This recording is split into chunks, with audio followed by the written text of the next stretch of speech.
చివరిగా ఏదైతే అనేక సభలలో రేవంత్ రెడ్డి పైన అలానే ప్రభుత్వాన్ని విమర్శిస్తూ పాడుతున్నారు. అయితే ఎట్లా ఉన్నదన్న జనంలో స్పందన ఎట్లా ఉన్నది? కారే రావాలి సారే రావాలి అని చెప్పేసి కూడా చెప్తున్నటువంటి సందర్భాలు మీ నోట చాలా వేదికలలో వింటున్నాం. ప్రజలు ఎట్లా ఫీల్ అవుతున్నారు? ప్రజల ఆలోచన ఎట్లా ఉన్నది అనుకోవచ్చు?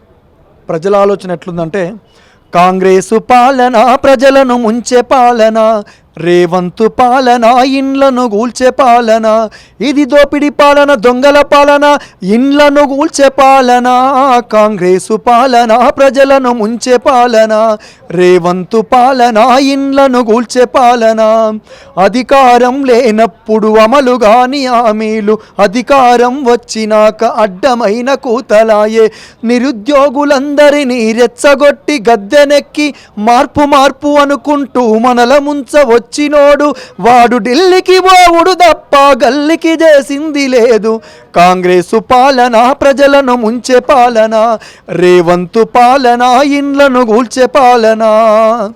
ఇది ఇండ్లను కూల్చుడు తప్ప, కట్టిన వాటిని కూల్చుడు తప్ప కొత్తగా కట్టింది ఏం లేదు. ప్రజలు ఇదే అనుకుంటున్నారు. వచ్చిన కాంచి వీడు కట్టింది లేదు, కట్టిన వాటిని కూల్చుకుంటూ పోవుడు తప్ప ఇంతకు మించి చేసింది ఏం లేదని ప్రజలు చాలా క్లియర్ కట్టుకున్నారు.